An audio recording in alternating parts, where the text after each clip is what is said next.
Let's begin with the session. Today we're talking about the book reporting the Siege of Sarajevo, which was co-authored by myself and Paul Lowe. We came to the idea of writing the book about three and a half years ago now. So it's been 3 years in the making. 3 years worth of research essentially has gone into the book. Why were we motivated to write such a book? Well, my own motivation was that I'd previously written a book about the Holiday Inn at Sarajevo's Frontline Hotel, which of course was the place where many journalists stayed during the Siege of Sarajevo. And of course, what was particularly interesting about the Holiday Inn, even within the context of war hotels, was that it was within siege lines. And not only within siege lines, it was only a matter of a few hundred meters from an active front line, which made it a very interesting case study. But when writing that book, I realized that the Holiday Inn, of course, was only part of the story. Paul and I decided together to author basically a history of the reporting of the siege. So the book in itself is kind of divided into 6 sections, the first of which looks at the political context of the siege. So what the conditions were within Bosnia-Herzegovina, well, within the Socialist Federal Republic of Yugoslavia, Bosnia-Herzegovina, and within Sarajevo itself prior to the outbreak of war. The 5th or 6th of April, some scholars say the 5th of April, because it was, of course, the day in which there were the shootings on the Verbania Bridge, or the 6th of April, where there were shootings from the Holiday Inn into the crowd of peace demonstrators outside the Bosnian parliament. So the early chapter looks at the political context of the siege, and then we look at the early months of the siege, because what's interesting about those early months is that there was no kind of established infrastructure. In fact, there was not even one sole hotel that the journalists stayed in. They were staying in various places around the city.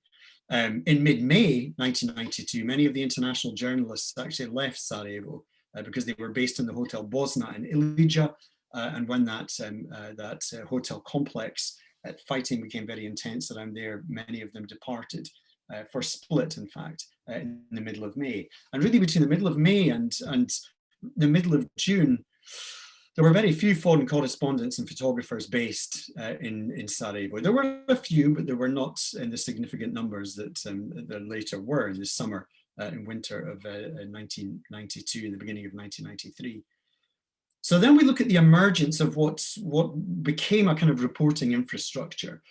The Holiday Inn reopened at the end of June 1992. The European Broadcasting Union, the EBU, established a satellite feed point in the TV station. The United Nations were based in the PTT building, where they would hold these daily news briefings and so forth. The airport was reopened after Francois Mitterrand's visit to Sarajevo on the 28th of June 1992. So we start to see the beginning of this building of an infrastructure that journalists can use within the besieged city. Then we kind of move on to talk about what it was like for foreign correspondents and photographers to function within this city, operating within a city under siege. And in this chapter, we look quite a bit at the emergence of the so-called Sarajevo Agency Pool, which emerged in the summer of 1992, which was basically a kind of ad hoc organization that guaranteed that journalists or TV cameramen could basically share footage, so that not so many of them had to be put in situations of real danger. So the Sarajevo Agency Pool was a particularly interesting aspect of how journalists functioned in the city. But what was also very interesting, and what we also wrote about, and Paul's going to talk a little bit more about in a moment, is the developments in digital technology during this time, because the kind of transformation in terms of the way that people worked in 1992 and 1995 was quite significant. So in 1992, just to give one example, satellite phones were extremely expensive and very heavy, and individuals didn't tend to own them. It would be agencies that owned them. It was very expensive to use them. By late 94, about 1995, people are beginning to work more with digital technology. Things are becoming much more portable, and it kind of alters the way that people are working on the ground. Towards the end of the book, we also look at the relationship that many of the journalists and photojournalists developed with Sarajevo as a city, the experiences they had there, and the relationship that they developed throughout their time. Because what's particularly interesting about Sarajevo is that so many journalists and photojournalists who worked there during the siege maintained a close relationship with the city thereafter, in a way that was, not the case with other conflicts. Somehow with Sarajevo and with Bosnia-Herzegovina, and many of those that reported from there during the war maintained a very close relationship with the people and the city and the country thereafter. So that's a kind of general overview of the book. It was fascinating to write. We had limited availability of sources because, of course, while there's lots of newspapers, while there's lots of primary and secondary sources, much of this book had to be put together by interviewing the participants. So we interviewed something in the region of 100 journalists, photojournalists, cameramen, satellite engineers, drivers, translators, stringers, people that were all involved in the whole process of reporting the siege. Both Paul and I think we conducted about 40 or 50 of these interviews each, and it gave us, I think the book gives a real sense of what it was like to report from within besieged Sarajevo between April 1992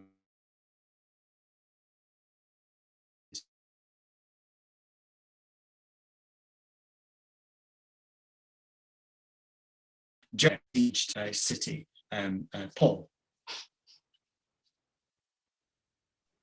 Thanks, Kenneth. I think we lost a couple of your lines there at the end. There was a little bit of distortion, I think, but thanks very much. Yes, let me just get my slideshow going. Okay, great. And you're seeing that full screen, aren't you? I'm not seeing my presenter notes. Yeah, so this is the cover of the book. We will give you a discount code as well. Unfortunately, it is published as an academic textbook, and therefore the cover price is quite high, but we do have a 35% discount code for it, which will help a little bit for those of you that would be interested in buying it. I currently can't see the cover. Pardon? On my screen. I can't see the cover on my screen. Hang on, you're seeing it now? Are you seeing it now? Not yet. Oh, strange. Hang on a minute. Let me just see if I'm actually sharing my slides. Sorry, I may have just gone to PowerPoint and forgotten to share the screen. Apologies for that. This person that spends all their time teaching online just forgot to actually share the screen. That was not very sensible, was it? Let me try again. Sorry about that. There we go. And are you seeing it now? You're seeing it full screen. Great. Okay. Yes, Sorry perfect. about that, everybody. Where are we? I can't seem to navigate through now. Sorry. There we go. Sorry. Yeah, so just to give you a little bit of geographical context for those of you that are not aware of the layout of the city, Sarajevo is a very unusual city in that it's up in the mountains. It's in the valley of the river Mijatska, and it's a sort of a long, thin, almost sausage of a city with the center, the old town, the Ottoman heart and the Austro-Hungarian part at one end of the valley, and then further down the valley towards the airport are the sort of socialist period tower blocks that that were built during the Tito era. And I was really struck with my own work at a certain point that this sort of topography or geography of the city wasn't really very well known to people. So I did a whole series of panoramas that I'm just going to show you some of as we're talking. Because I was really fascinated by the texture, as it were, of the destruction, the aesthetic almost of the way that these tower blocks and buildings and the barricades and so on have been constructed and have been destroyed by heavy weapons. But this gives you a little bit of that perspective. It was taken quite close to the front lines, and it gives you some sense of how the Serb forces besieging the city in the hills above literally had the whole city in their hand. And this is also a contemporary map that was made that just shows how close the front lines were to the center of the city. And more or less in the middle there, where you can see that sort of bulge of the red line, is where the hotel, the Holiday Inn Hotel, was situated, which, as Kenneth said, was a sort of focal point for so many of the journalists and the media, but also the humanitarian organizations and the aid workers in the UN and so on. And it was almost like a medieval castle, sort of situated at a fulcrum, as it were, at a very important location, because it marked the point, the transition, as it were, between the center of the city, where a lot of the administrative spaces were, and also, you know, a lot of the reasons people wanted to come into the center, and New Sarajevo, where a lot of the apartment blocks where lots of people lived. So people had to go through this kind of choke point, as it were, of Sniper Alley, the infamous Sniper Alley, which is obviously very, very dangerous. And people literally risked their lives to get from one part of the city to the other. And there are all sorts of defenses that the city inhabitants put together. This is a sniper screen that was put across the street to prevent people. So you didn't have to put a bulletproof screen up. You just had to stop the snipers being able to see people. And the devastation obviously caused by small arms and heavier weapons on the front lines was pretty extraordinary. But there's a strange kind of aesthetic almost to the siege. This is a barricade that was put up, mixing together you know, trucks and containers and sheets of concrete. This is the inside of Vječica, which was the town hall that was destroyed, the beautiful Ottoman period town hall that was destroyed by incendiary bombs at the orders of the Serb forces at the beginning of the siege. And this is the Lion Cemetery, where lots of the, which was a park that was turned into a cemetery overnight because the main cemeteries were too dangerous for people to go to. So as Kenneth said, you know, in the book we talk about some of the key features of what makes the Bosnian conflict, and particularly the Siege of Sarajevo, so important, we argue, in the history of journalism. And the Holiday Inn was a crucial part of that, because it's a place where, you know, journalists could come together, they could stay, obviously they could get power, they could get water, they could get food, and very importantly, they could talk to other people, they could meet other journalists and find out what was happening. This is David Reef, Susan Sontag's son, talking to another reporter in the lobby of the hotel. And service carried on in the hotel. It was very bizarre that you would have waiters in bow ties serving you what little food that they could rustle up on the black market and so on, whilst the shelling was happening outside. This is Janine Giovanni here talking to another reporter. This is John Burns with Reuters photographer Chris Helgren and Martin Dawes from the BBC talking over dinner, and you can see the cigarette packets and the glasses of water and so on. Michael Montgomery here and Charlotte Eager being served a rather thin soup that was given out at the hotel, and Charlotte, you know, having her lunch, wearing her helmet. Charlotte was one of the key interviewees that we had. She was a reporter for The Observer. And I think one of the things that this picture really encapsulates for me is this idea of this generation of young reporters, stringers, super stringers, like photographers like myself, and I think Ron would agree. Chris, who we'll talk to in a moment, was a sort of generation above us who was more experienced and seen more of these sorts of situations. But for a group of us who were in our mid-20s, from the point of view of writers, a lot of them had based themselves in Eastern Europe after the fall of the Berlin Wall and the Romanian Revolution, and they'd become sort of specialists in the Balkan or the Eastern European region. And you know, they really became captured by the story, because it was an incredible story to tell. Literally every corner of the city had its own story. You would meet incredible people. The story of how the civilian population survived the siege, how they found all sorts of ways to get food, to get water, to get power, to find firewood. Just the incredible human story was really, really powerful and really captured people's imaginations. And that's, I think, one of the reasons that kept this generation of journalists coming back there and kind of, in a strange way, sort of falling in love with the city and its inhabitants and the story. And as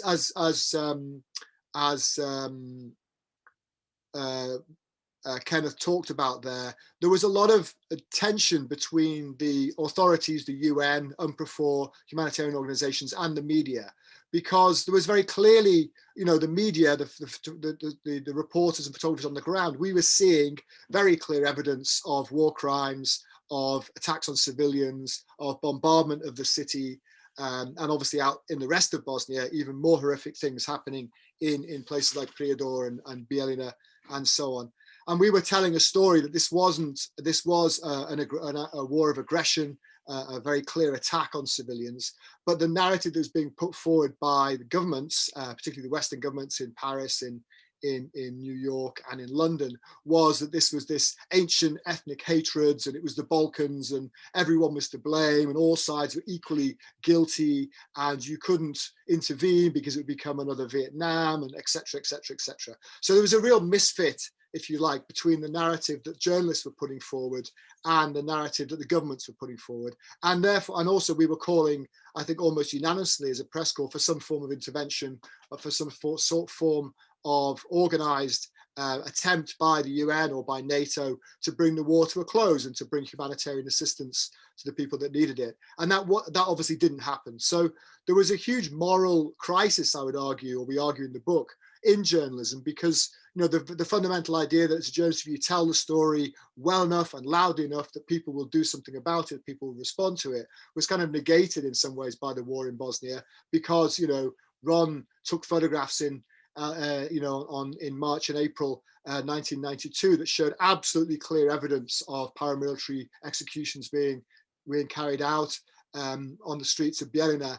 And it didn't really make any great difference. Intervention didn't come, and we'll know that the war carried on for many, many years after that, and hundreds of thousands of people were killed. So there was a real crisis of a moral crisis, if you like, in journalism, which led to a lot of debates within journalism around what is the role of the journalist, and this idea of the journalism of attachment that was put forward by Martin Bell. This idea that in the face of genocide or in war crimes, trying to be even-handed and give both sides an equal amount of airtime, as it were, is not ethically acceptable. It's actually, neutrality. You can't be neutral in the face of genocide. So we talk a lot about those things in the book as well. I'm sure we can return to some of those themes in the discussion.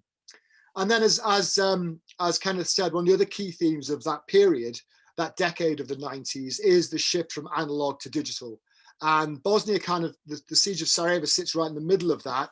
Doesn't quite get to the digital age in terms of cameras, but it certainly gets to the digital age in terms of reporting, transmitting, being able to transmit from the field. This is a room in the Holiday Inn.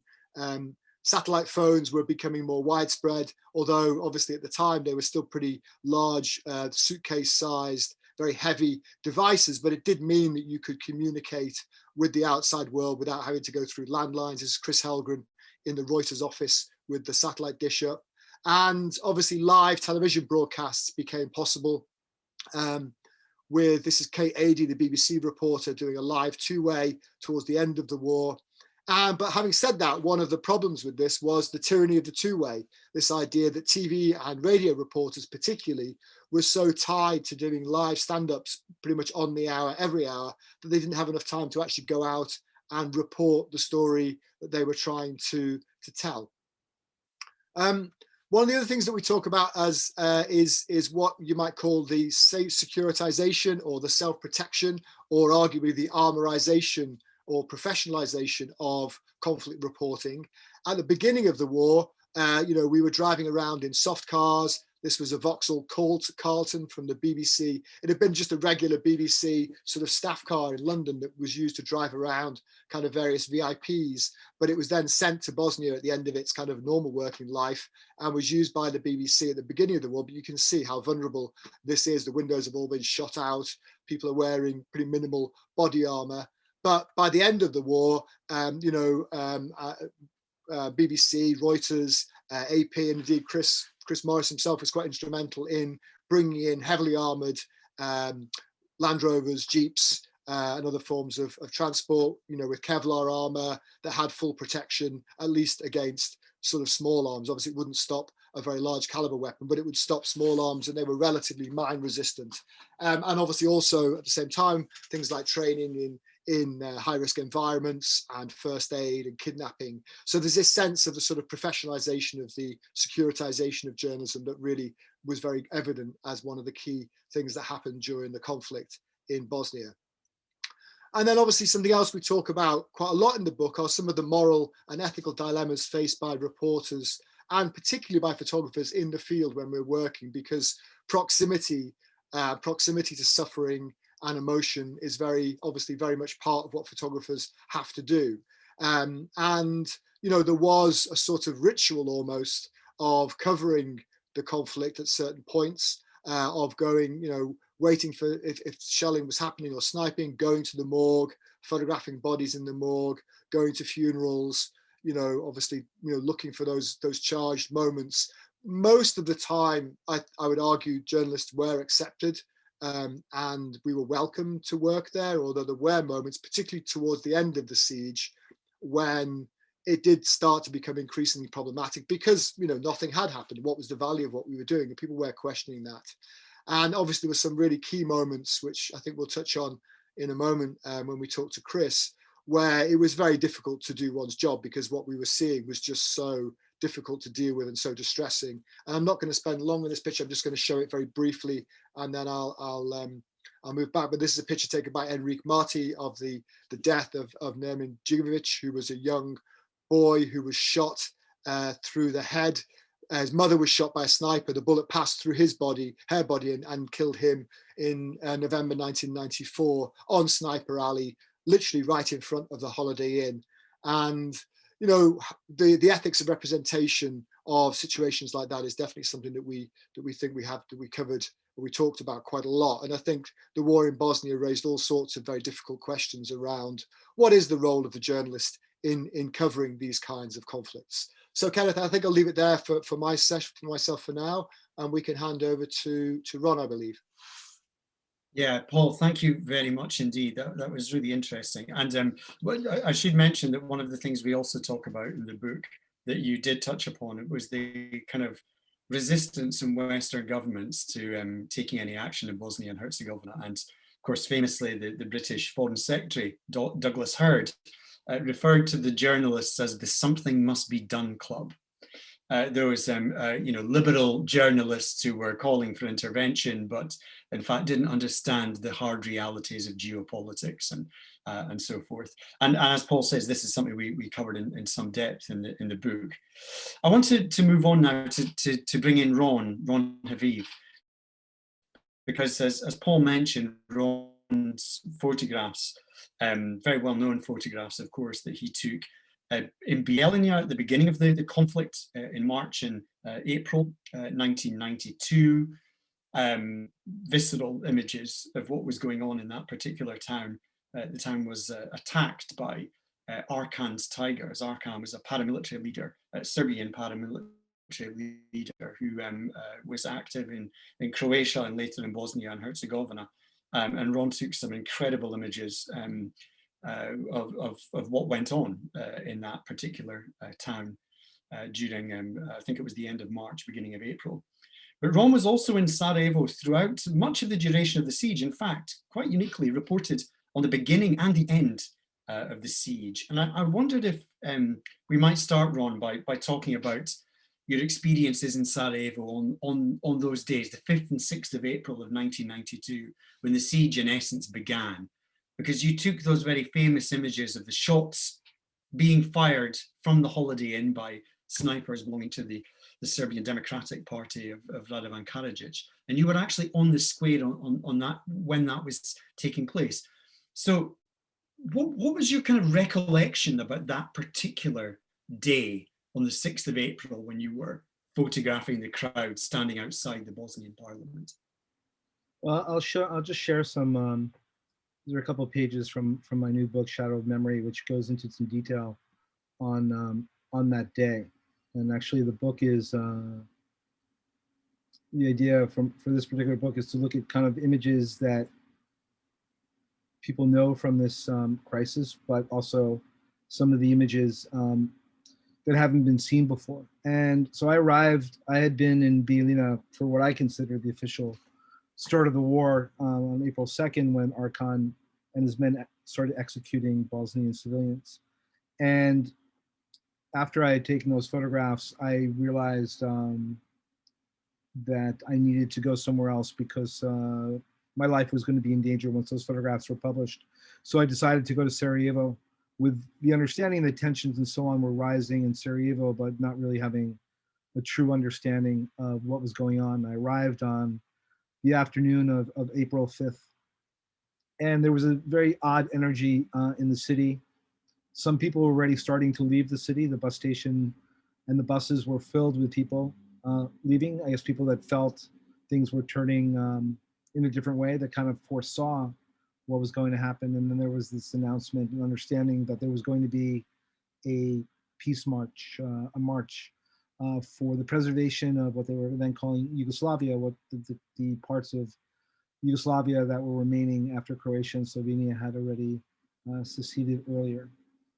And thousands of people came out onto the streets, many holding old Yugoslav flags, photographs of Tito, who was the kind of mythologically loved leader, who was actually a dictator, but basically had kept this concept of Yugoslavia, which was all the different ethnic groups living together in quote unquote harmony and success. And people were hoping that Bosnia would not go the same way as Croatia did. And they came out into the streets to show their support. And so it was, in the beginning, like a very large demonstration, very peaceful, good energy, a lot of young people, and so on. And as the crowd moved past the Bosnian parliament and the Holiday Inn, which was across the street from the parliament, shots rang out from what we later or quickly understood were coming from above, which were coming from the hotel, from some floor in the hotel, onto the crowd. And people started to take cover, as you see here. The couple on the left are actually hiding, that's the wall or stairs of the parliament, walls of the parliament on the outside, and they're trying to protect themselves. And then this other photograph of people ducking for cover. And everybody kind of looking upward towards where the firing was. And these are a series of different photographs taken all on April 6th, kind of telling the story in different ways. And there were a lot of different things going on, from the march to people being wounded to people trying to, Bosnian forces loyal to the Bosniak Muslims trying to go and stop the people that were firing, who later were determined to be part of the Serbian political party, firing on the orders of the political leader Radovan Karadzic from the Holiday Inn onto the ground.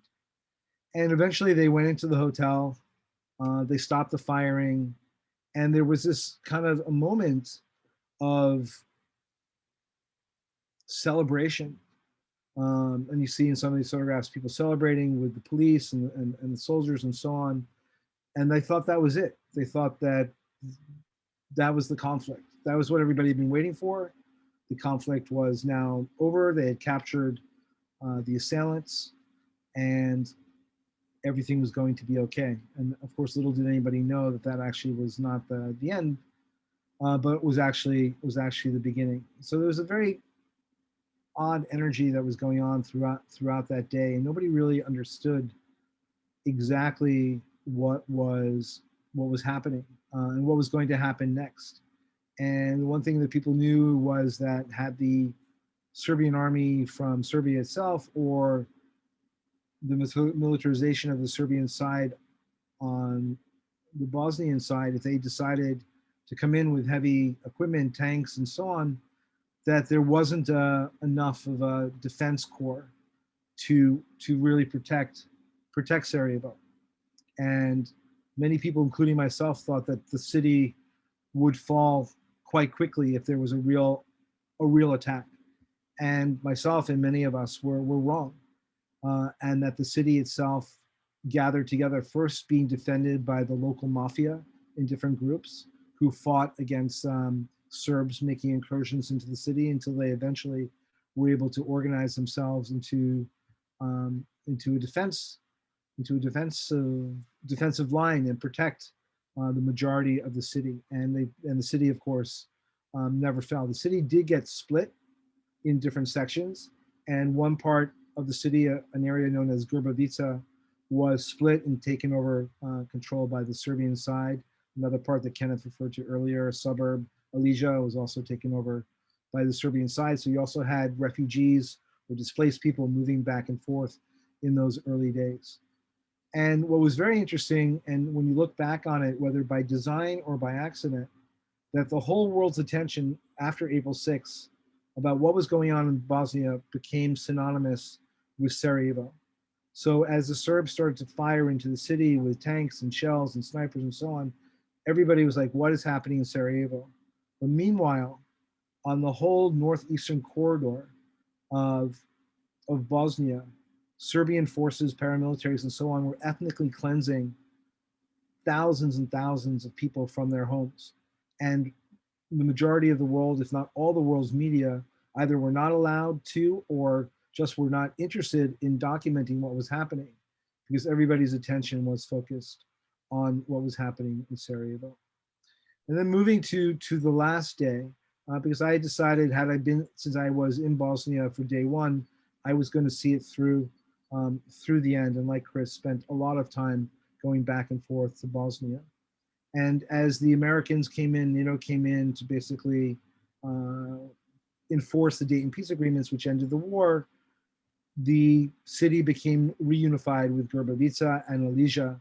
And you started to see all these different parts of the city, especially as Western journalists, what we were not able to document during the war, like the Serbian side, all of a sudden opened up, and you're able to kind of see that not only was the Sarajevo section of the city run by Bosnians badly damaged, but also Grbavica was badly damaged. And one of the things that happened was that the Bosnian Serb leadership wanted to make sure that no Serb lived under Muslim rule, made a statement that all Serbs had to leave Sarajevo.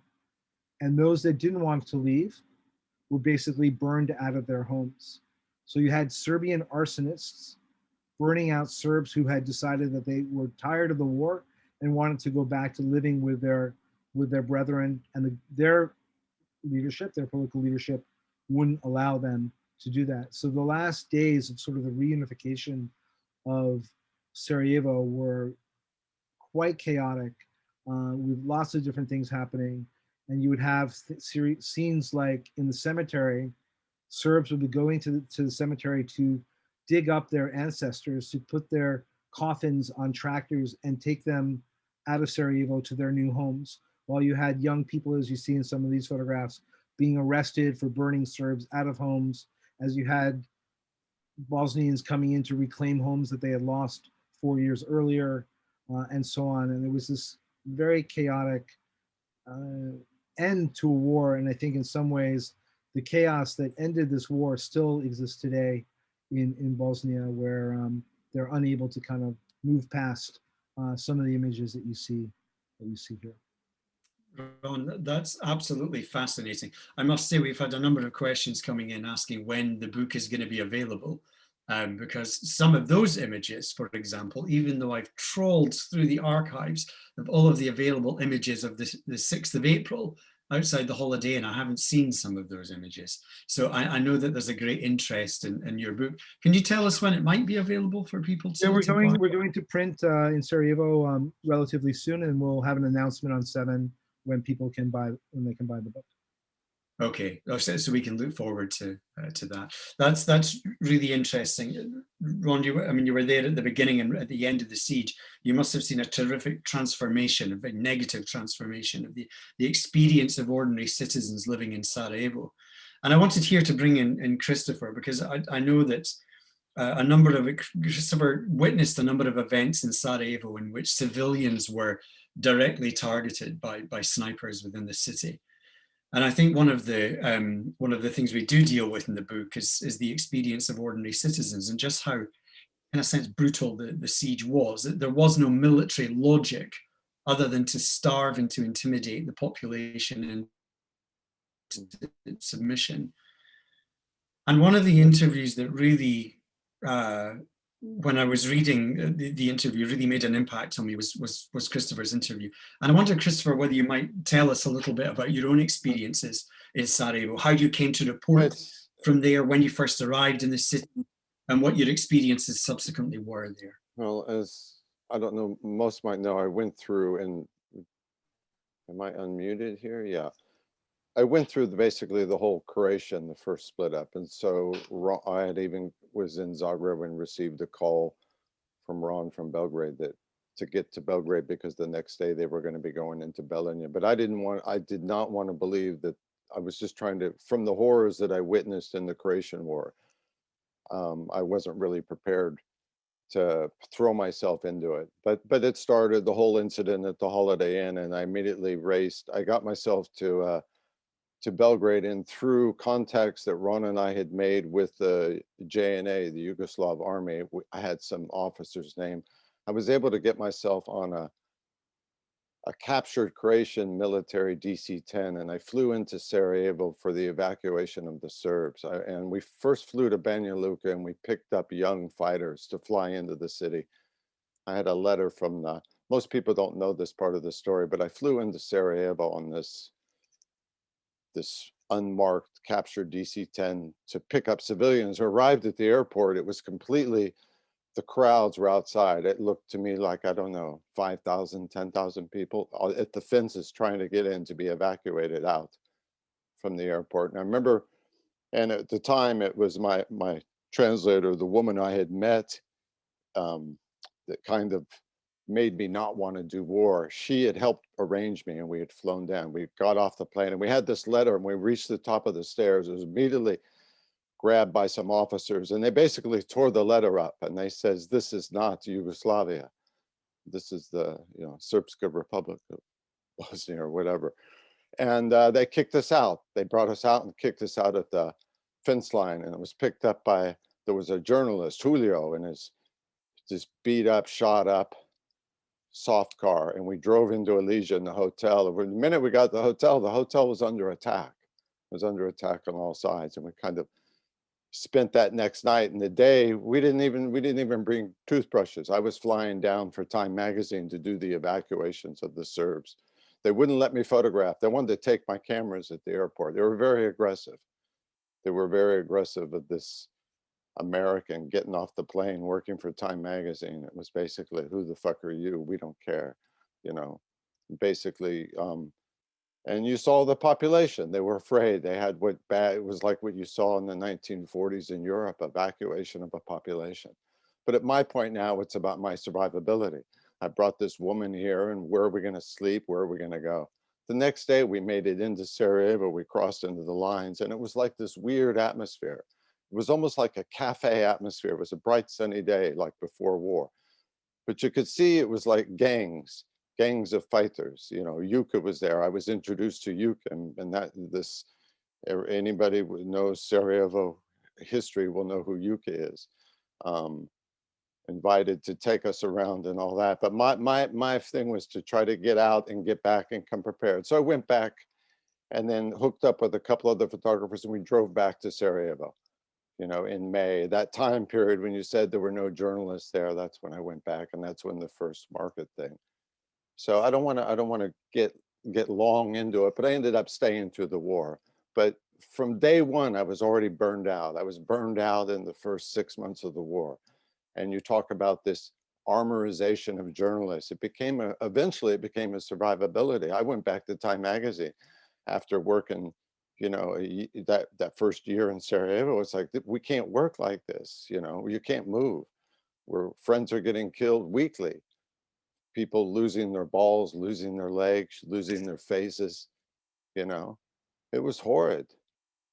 So it was dangerous. So that the whole survivability, but there were a whole group of young journalists that didn't have the resources of corporations and companies to provide them armor vehicles. Ron and I were talking in Croatian War that we needed to get armored vehicles. We were already researching it during the Croatian War, because as photographers, you can't photograph from 100 meters. You can't photograph from 20 meters. You got to photograph from 5 meters.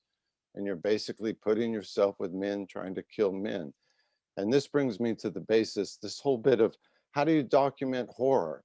How do you expose, how do you change pictures of people in bread lines, pictures of people running across Sniper Alley had no effect, Ron's picture got people lying on the ground being kicked by a guy with a cigarette, has no effect. So, and for me, going back to my youth of wanting to become a war photographer, just go back and, I'm from that, I grew up in the 70s, as a child and as a teenager, very connected to the whole Vietnam War. you know, lived in Asia. My father was involved with it. And all of a sudden, Apocalypse Now comes out. Watch that 10 times in a movie theater and listen to Marlon Brando, Colonel Kurtz. Listen to him talk about war. It's fucking horror. So so for me, this whole bit of how do you shock me when you photograph everything, but the basic is the horror of man to basically mutilate their neighbors. And that whole bit of why would you go into the morgue? Why would you invade people's spaces? Why would you hang out at the hospital? You know, we're like the dirty birds, the vultures. No, for me, it's I need to shock. And the initial phase is to be able to shock the editor. Is the editor going to publish it? And there was the incident in January of '94. You know, this war had been going on for years. And Clinton was on TV saying that there's no humanitarian crisis.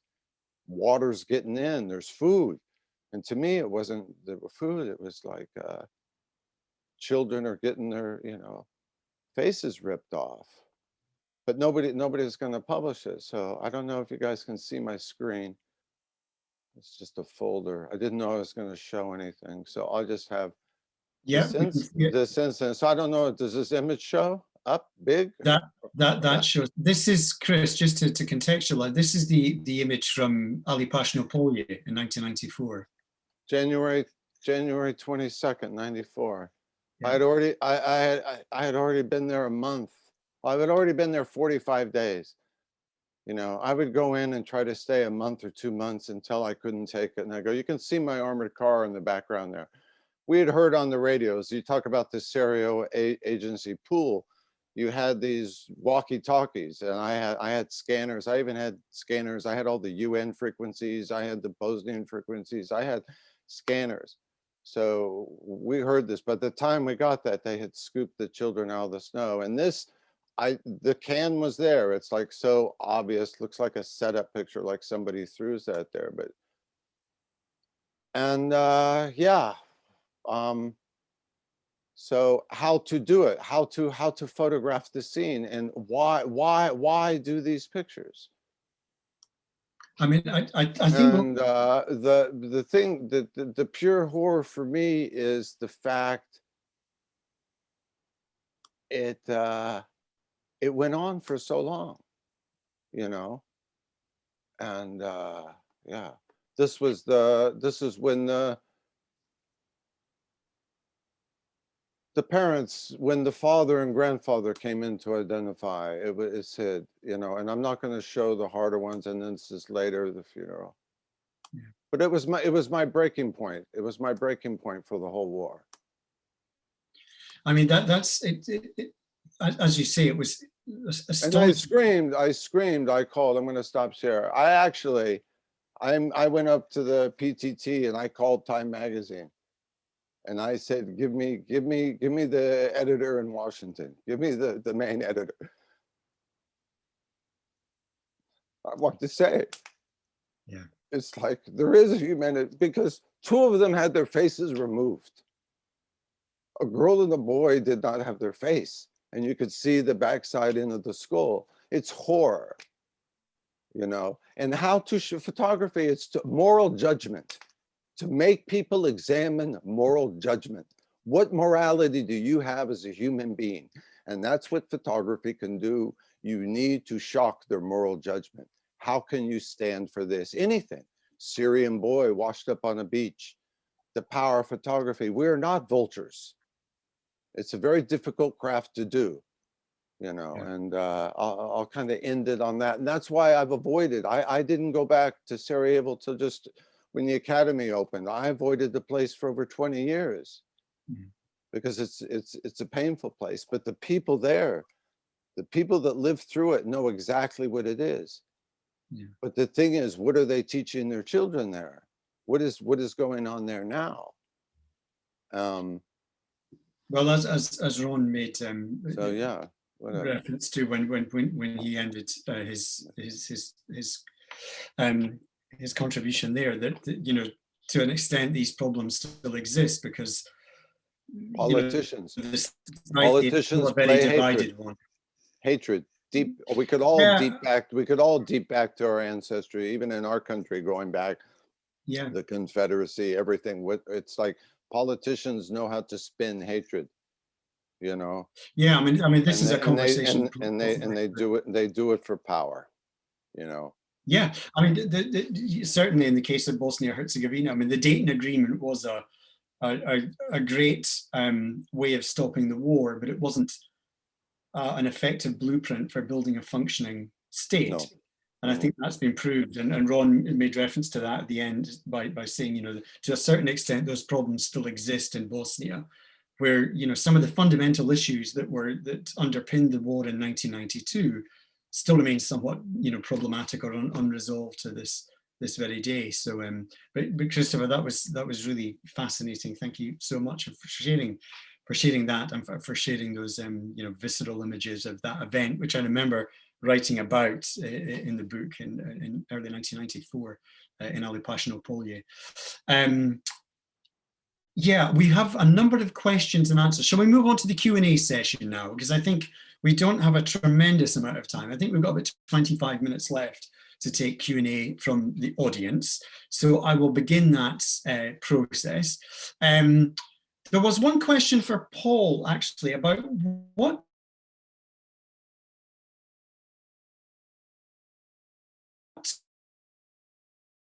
Sorry, Ken, I think we've lost you a second there, unfortunately. Dramatic pause, Paul. Yeah, frozen. Looks like we might. I think it might have been the question about what camera did I use, which I did answer in the chat. But I mean that was a period when I'd been photographing like everybody else. You know, the rituals, as I said earlier on, the daily rhythms of the city and people's you know, everyday lives. You know, collecting firewood, collecting water. The day-to-day, the morgue, the hospital, the incredible work that was being carried out by the doctors in saving people's lives in the hospital with no anesthetic and no electricity and no facilities and so on and so forth.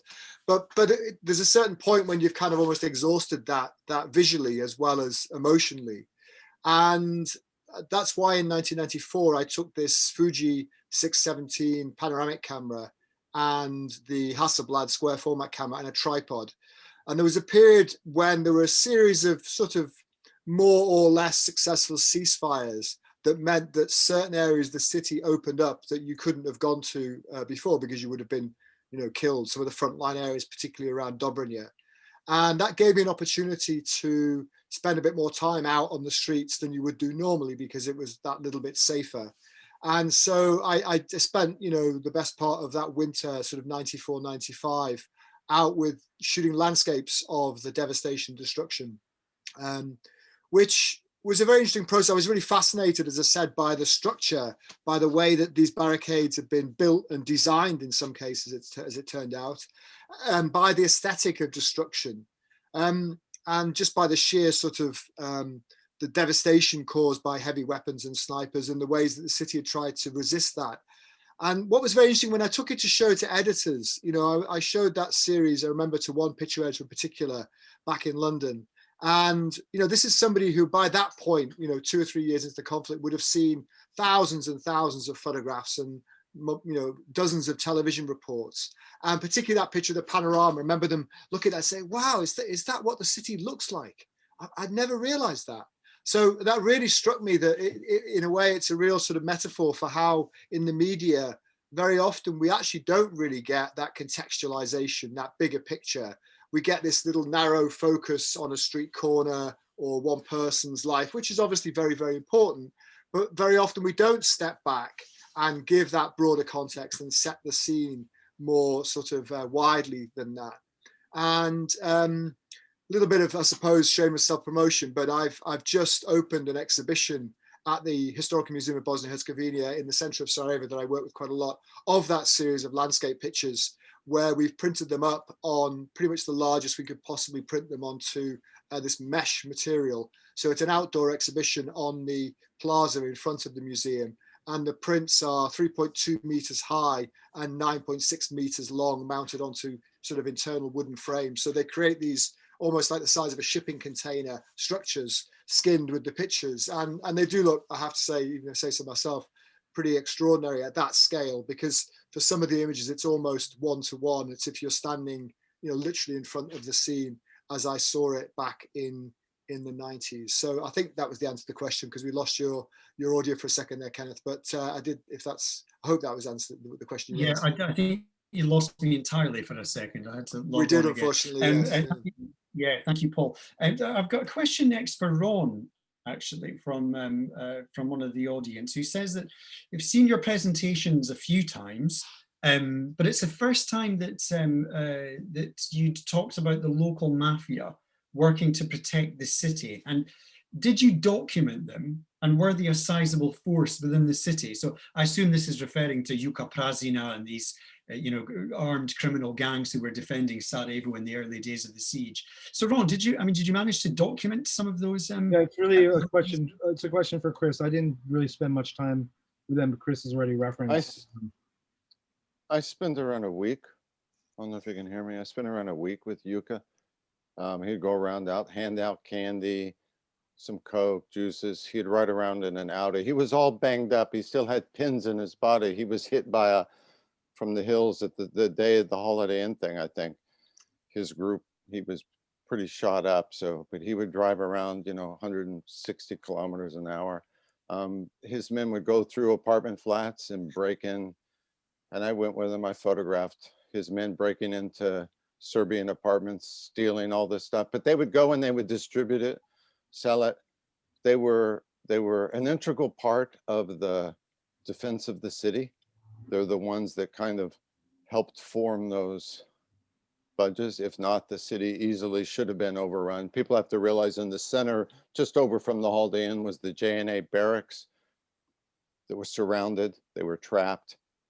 And so that was the whole kind of like danger part, was right around there. So yeah, in all wars, look, even with the Middle East, even it's government-sponsored mafia, that's kind of what happened. Yeah, I mean, you have to remember that at the beginning of the conflict, the Republika Serb forces were basically given all of the weaponry, the heavy weaponry of the JNA, and they were predominantly an organized military force that had tanks and heavy artillery. And that's where Juka would get his weapons from. He would buy it from the Serbs. Yeah, he would buy it from the JNA. Yeah. He would buy it from the compound right there. They've got their neighbor who's now trapped in the barracks, and he's got all this boxes of stuff.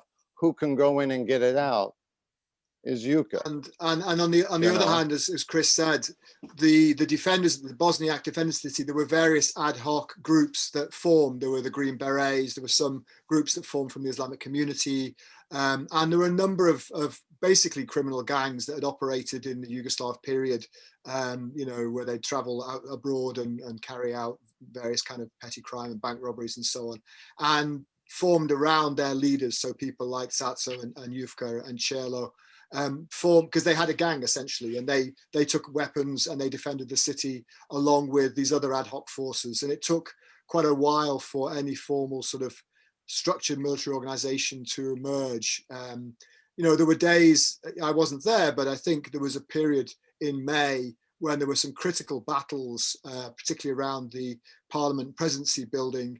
And there's a famous story of one attack where the Serbs tried to basically cut the city in half with armored vehicles, and there was one Bosnian defender with one RPG, and if he hadn't hit an armored personnel carrier and disable it, and in that attack, which forced the Serbs to withdraw, it's very likely they would have cut the city in half, and almost certainly the city, probably would have fallen after that. So it literally came down to one or two guys with improvised weapons at that crucial period in May, turning the tide, as it were. And after that, the front lines, although they did change, they remained relatively stable throughout the rest of them, with a couple of exceptions like Stup, for example. And that's where the heaviest shelling took place at the beginning, or from the hills was all that area right around that's why the Eunice Towers caught fire. Mm-hmm. They were basically trying to kill everything that was right around their barracks. The Serbs were shelling basically over the top of their barracks without hitting their barracks. So that became, in that early May, this whole kind of epicenter. And I mean, then I think it's kind of, but then into the night, just the random, we're just going to drop mortars. We're just going to drop mortars. And then you had that first market blast, you know, that you know, the bread line there. I mean, I think one just to contextualize, the intention of Radovan Karadzic and the Serbian Democratic Party was always in the early days to divide Sarajevo, basically where the Holiday Inn is.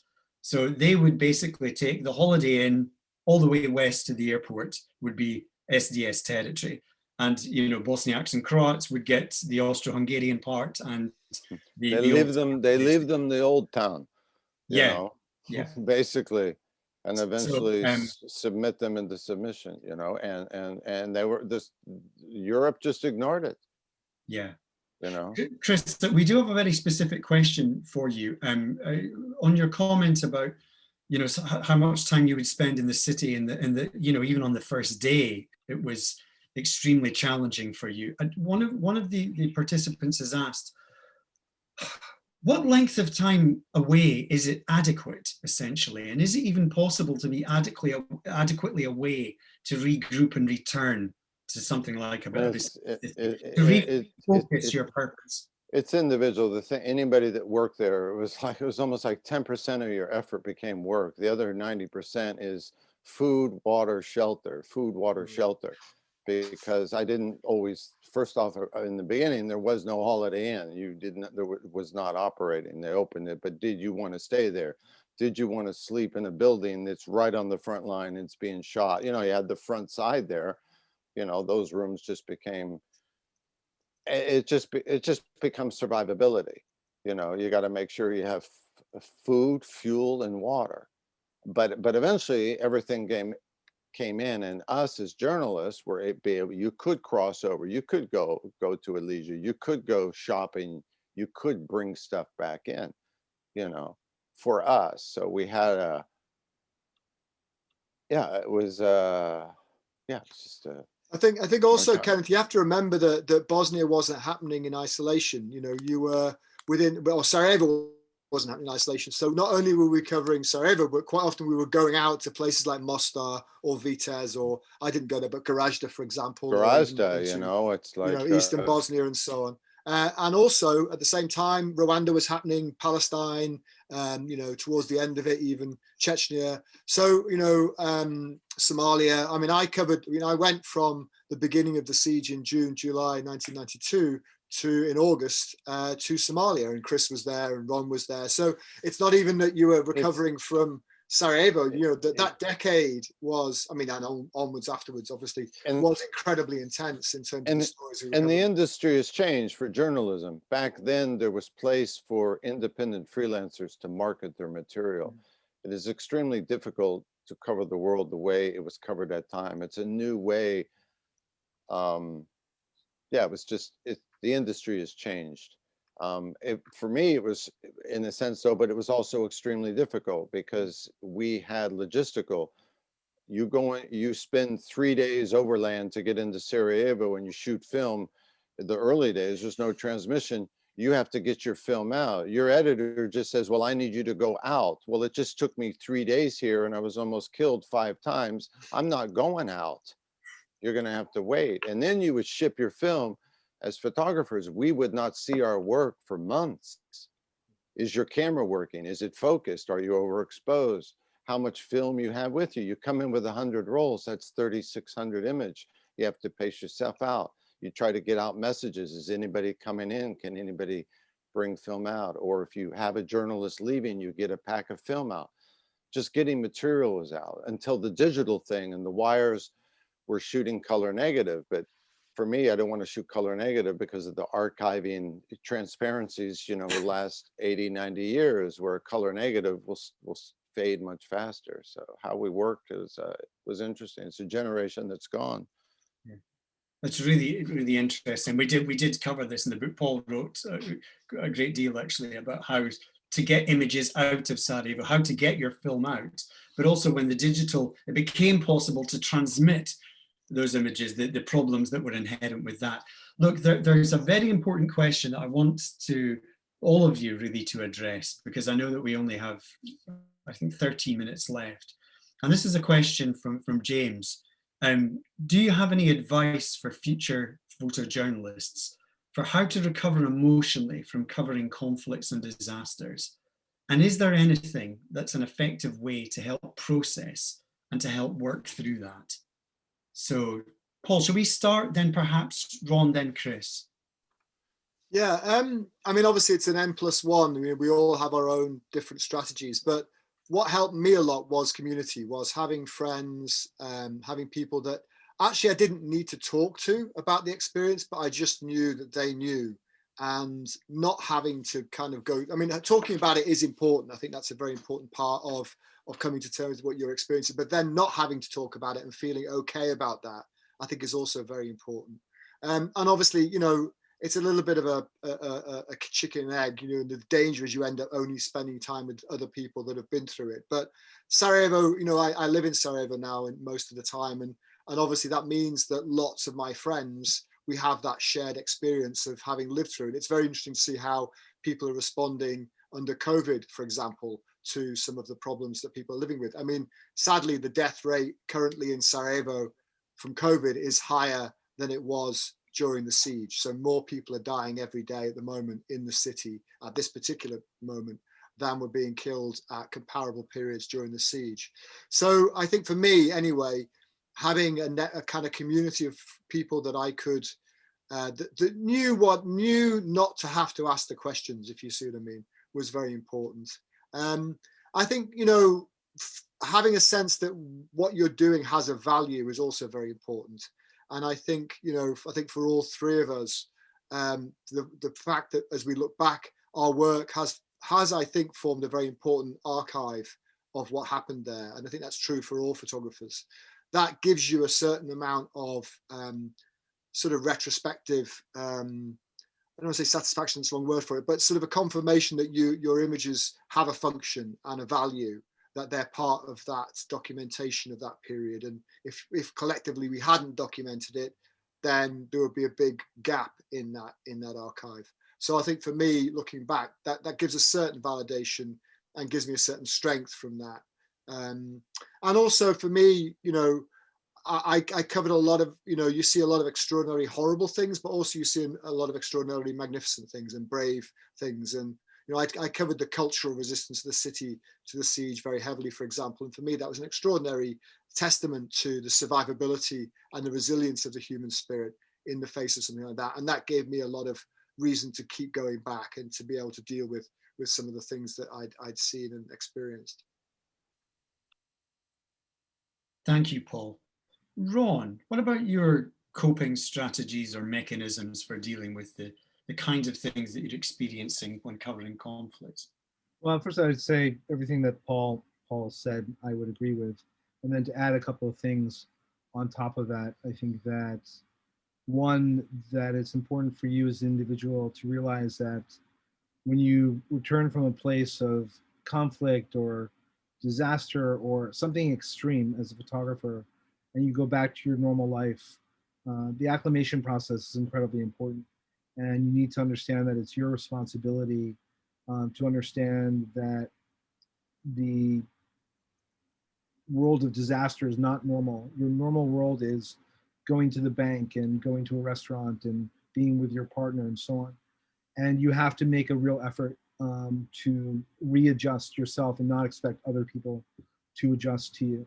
I think that is crucial.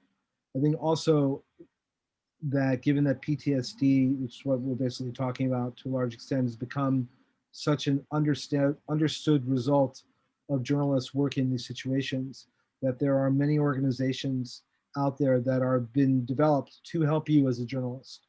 One great one is called the Dart Society. It is all focused on how to help photographers, journalists that have covered trauma, and how to be able to move forward from that. And to understand, while there's without great importance in having a community of friends around you, there could be times and would be times when you should speak with a professional. And there's no stigma attached to that at all.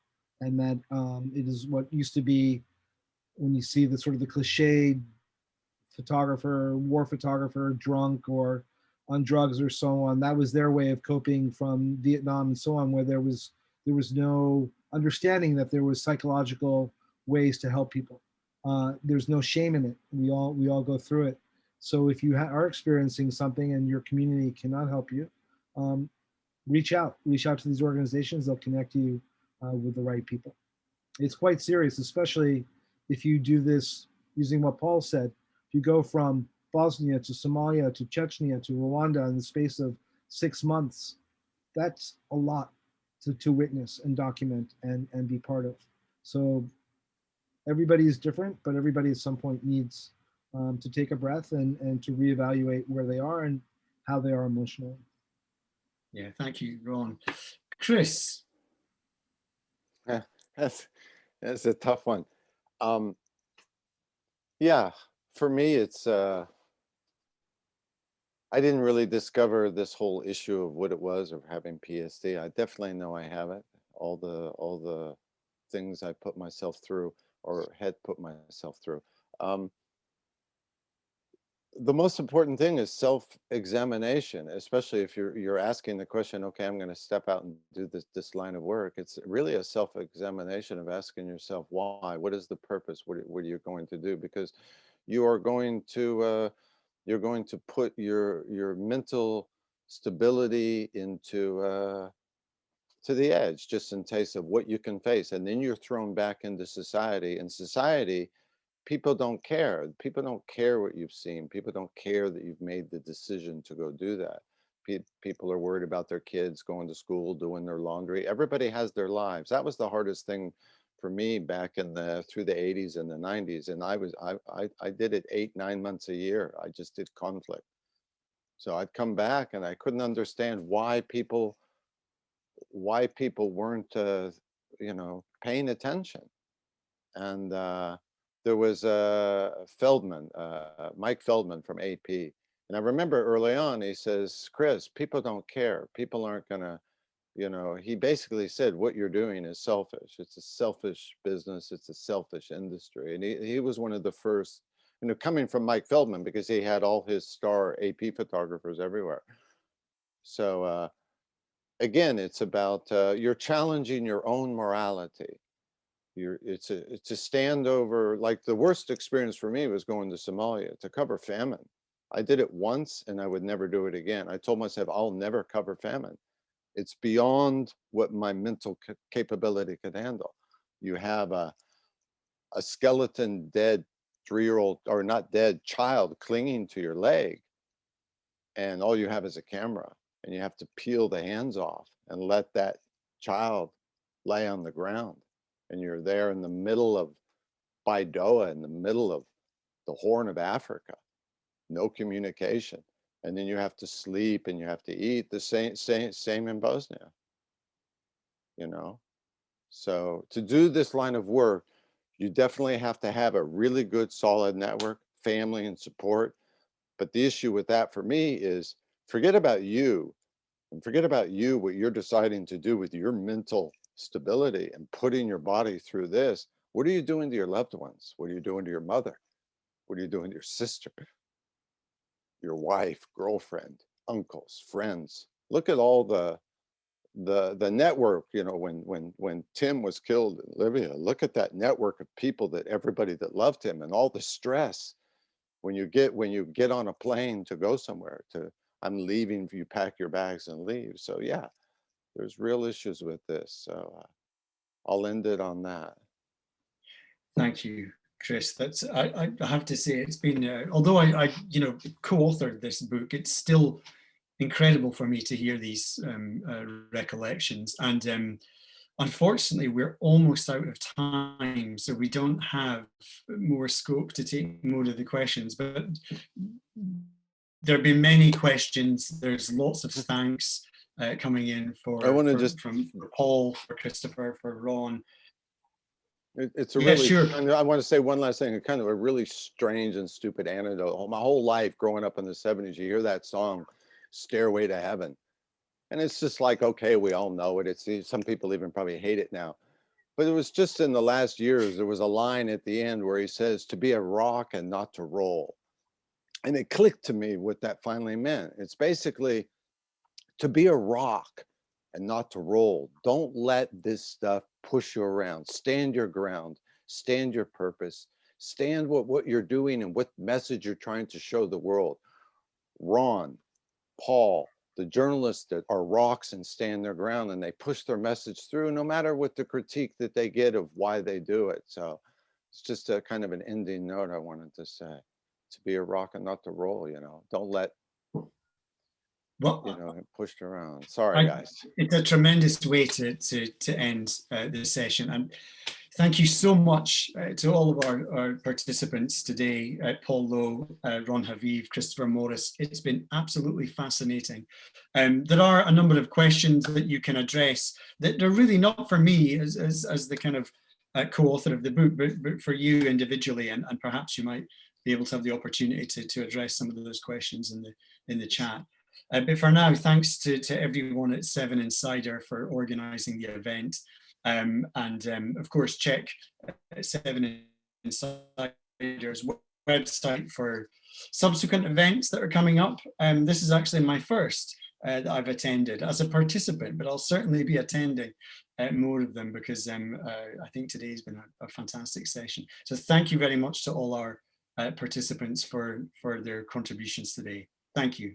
And thank you, Kenneth, for hosting us today, and Ron and Chris, obviously. Thanks, everybody.